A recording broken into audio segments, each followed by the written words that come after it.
Charles பிளாண்டின் என்றவர் tight ரோப்ல நடக்கிறவர். அதாவது ஒரு கயிறை கட்டிட்டு அந்த கயிற்று மேல எல்லாம் நடப்பாங்க இல்லைங்களா, அது மாதிரி அவரு நடக்கிறவரு. பிளாண்டின் என்ன பண்ணாருன்னா, ஒரு முறை நயகரா ஃபால்ஸ், எல்லாருக்குமே தெரியும் நயகரா ஃபால்ஸ் ரொம்ப பெருசு. அந்த இடத்துல என்ன செய்தாரா, ஒரு கயிறை கட்டி, அதாவது ஒரு 1/4 மைலுக்கு அந்த கயிறை கட்டி அந்த கயிறுல நடக்கிறாரு. எல்லாருக்குமே ஆச்சரியம், இவ்வளவு தைரியமா இவர் பண்றாரு.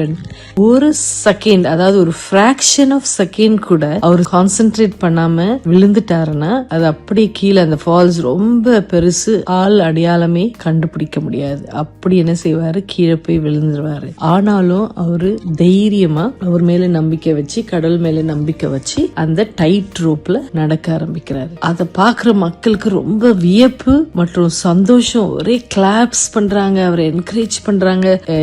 எப்பவுமே கூடுற கூட்டத்தை விட அதிகமான கூட்டம் அவரை பாக்குறதுக்காக. சரி, இவர் நடக்கிறாரேன்னு பாத்துட்டு இருந்தா, திரும்பி வரும்போது என்ன செய்யறாரு, தனியா வராம ஒரு வீல் பேரோவை அந்த ரோப்ல அப்படியே எடுத்துட்டு வர்றாரு. பாருங்க, அவரையும் பேலன்ஸ் பண்ணணும், அந்த வீல் பேரோவையும் என்ன செய்யணும், அவர் பேலன்ஸ் பண்ணணும். பேலன்ஸ் பண்ணிட்டு அப்படியே நடந்துட்டு வர்றாரு. இன்னும் கிரௌட்ஸ்க்கு ரொம்ப சந்தோஷம், கிளாப் மேல கிளாப், அப்படியே கை தட்டிட்டு இருக்காங்க. அவருக்கும் ரொம்ப என்கரேஜ் ஆயிடுச்சு, இவங்க இவ்வளவு என்கரேஜ் பண்றாங்கன்னு சொல்லிட்டு அடுத்த முறை என்ன பண்றாருன்னா, நீங்க நம்ப மாட்டீங்க, ரொம்ப பயமாவும் இருக்கு கேக்குறதுக்கே, கண்ணை மூடிட்டு நான் நடக்க போறேன் அப்படின்னு சொல்றாரு. என்னால முடியுமா அப்படின்னு கேட்கும்போது அங்க இருக்கிற கிரௌட் எல்லாம் கண்டிப்பா அவங்களால முடியும்னு என்கரேஜ் பண்றாங்க. சோ கண்ணை மூடிட்டு அந்த ரோப்ல அப்படியே நடந்து போறாரு. நடந்து போயிட்டு திரும்பி வரும்போது, ரிட்டர்ன் அந்த ரோப்ல திரும்பி டர்ன் பண்ணி வரும்போது கண்ணை மூடிட்டு வீல் பேரோ எடுத்துட்டு வராரு.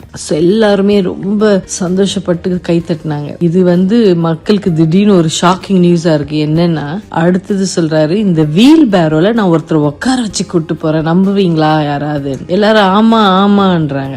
எனக்கு ஒரு வாலண்டியர் வேணும், வாங்க யாராவது வாங்க வாலண்டியர், இந்த வீல் பேரோல நான் ஏத்திட்டு போறேன்ட்டு. கிரௌட் அப்படி அமைதியாயிடுச்சு. ஒருத்தர் கூட கையும் தட்டல, எதுவும் பண்ணல. ஏன்னா அவங்களுக்கு பயம் வந்துருச்சு. ஐயோ நான் போல. ஏன்னா அவர் மேல நம்பிக்கை இருக்கு, நல்லா பண்ணுவாருன்னு தெரியும். ஆனாலும் அவங்களுக்கு ஒரு பயம், இன்கேஸ் நம்மள அவரு டிராப் பண்ணிட்டா என்ன பண்றது அப்படின்னு சொல்லிட்டு பயந்துட்டு யாருமே போல.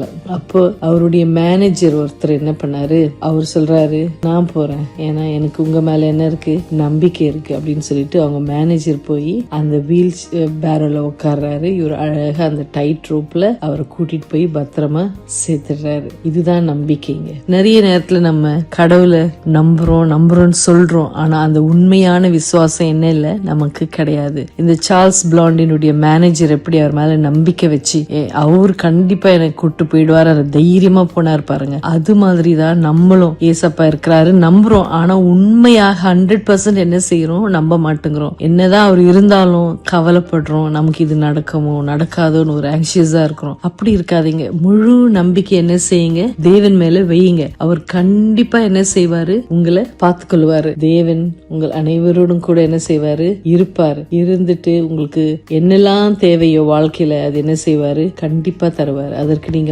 முழு நம்பிக்கை மட்டும் என்ன செய்யணும், வைக்கணும். நீதிமொழிகள் 3:7 சொல்லுது, உன் சுய புத்தியின் மேல் சாராதே, அவர் மேல என்ன முழு நம்பிக்கையாயிரு அப்படின்னு சொல்லுது. அதனால நம்ம என்னதான் கவலை வருத்தம் இந்த நாள் முழுதும் இருந்தாலும், இப்போ நீங்க படுக்கும் போகும்போது சமாதானத்தோடு போங்க. எல்லாவற்றையும் இயேசுவிடம் சொல்லுங்க, அவர் எல்லாத்தையும் பார்த்துக்கொள்வார். முழு நம்பிக்கையோடு தெம்போடு நாளை காலையில எழுந்துக்குங்க. தேவன் உங்கள் அனைவரையும் ஆசீர்வதிப்பாராக. Good night.